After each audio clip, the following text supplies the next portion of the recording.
Hi friends, welcome back to Affordable Practical Living. Today we're going to do a keto-friendly pumpkin ricotta French toast.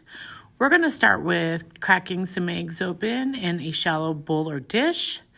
I'm starting with 5, but I'm feeding more than just me, and I ended up with quite a bit.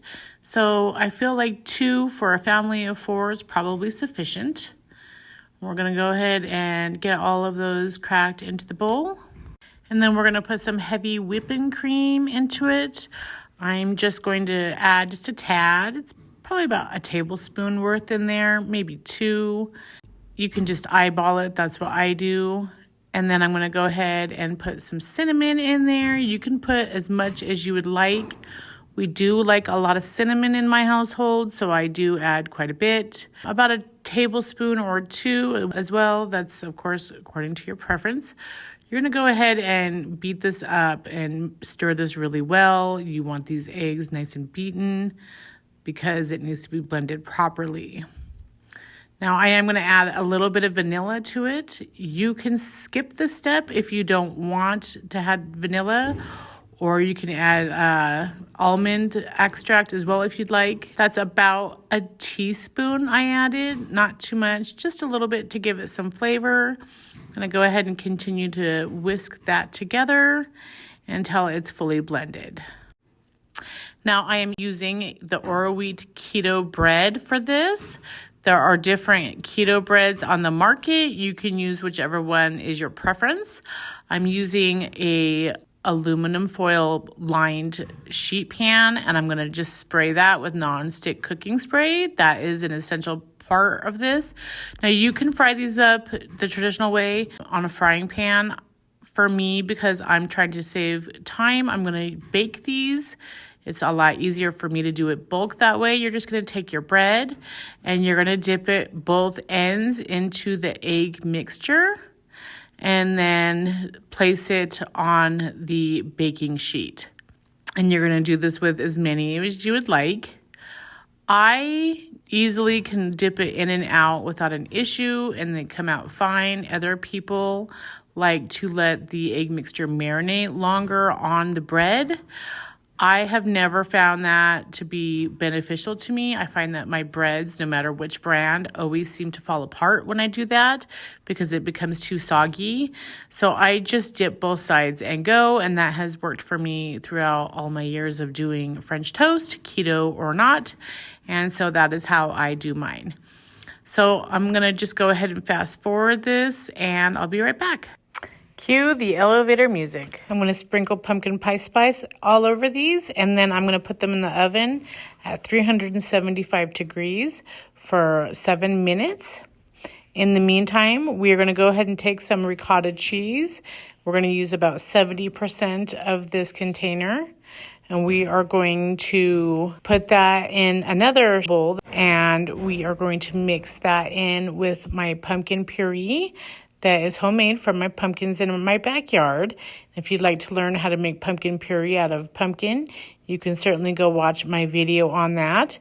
If you don't have your own homemade pumpkin puree, you can use the canned pumpkin puree. Just make sure it's pure pumpkin and not pumpkin pie filling. Those are 2 different things. I was going to scoop it out and then I realized I'm just going to use this whole thing. So your choice of how much you want to use of each of these ingredients. The pumpkin I have in here, I believe, is 1.5 cups that is being mixed with the ricotta. You can do more of a pumpkin flavor and add as much pumpkin as you'd like. Now, I do end up adding more ricotta to this to equal a total of 70% of the container, because at this point, I believe I only had 50% of the container. But if you want more pumpkin, then you can add more pumpkin. If you want more ricotta, you may do that as well. I, of course, made sure that I liked the flavoring and consistency of this prior to adding it to my French toast. So as I'm mixing it here, I'm going to notice, you know what? I have too much pumpkin to the ratio that I prefer. And that is when I go back in for the rest of the ricotta that I end up using, which again is a total of 70%. That's like the 3rd time I said that. I know I'm like a repeat record. And then that gives me the consistency that I like. So I go ahead and whip this together. Now you can put this in a hand mixer, stand mixer, blender, whatever you'd like. I'm just using a spoon to combine this because both of them are smooth enough that it gives it a good blend just doing it by hand like this. But you can use whatever tool you have you'd like. I do end up adding some more pumpkin pie spice to this just because I'm really going for that fall pumpkin pie flavor on this. And this ends up being really amazing.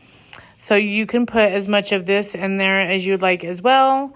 I feel like you can play with these flavors and just make it your own, but I would caution to go with a little bit at a time and then taste and then add more, because if you get too much and you don't have any more pumpkin or ricotta, then you're kind of overstuck with the pumpkin pie spice. So just add a little at a time. I kind of already knew what I wanted in it, so that's as much as I added for mine. Okay, so you need to go in and flip all of your French toast. And then once you do that, you're going to bake it for an additional 5 minutes. And then once it's done, you can go ahead and make your French toast up. Now, I added sugar-free whipped cream and Mrs. Butterworth's sugar-free syrup.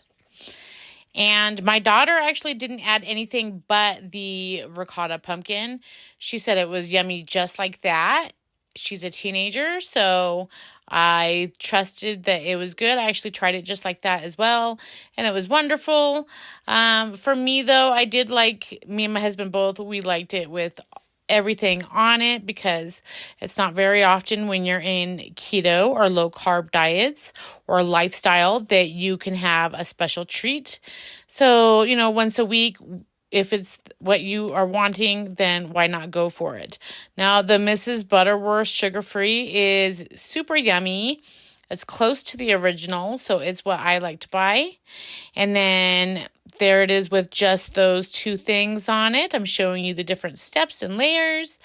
And then I go in with some whipped topping.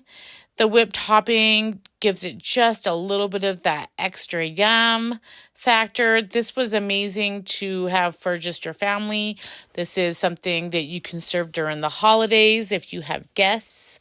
They will never know that this is keto. They will never know. That's how amazing this is. Folks, if you like something like this and you want to see more content, please like and subscribe.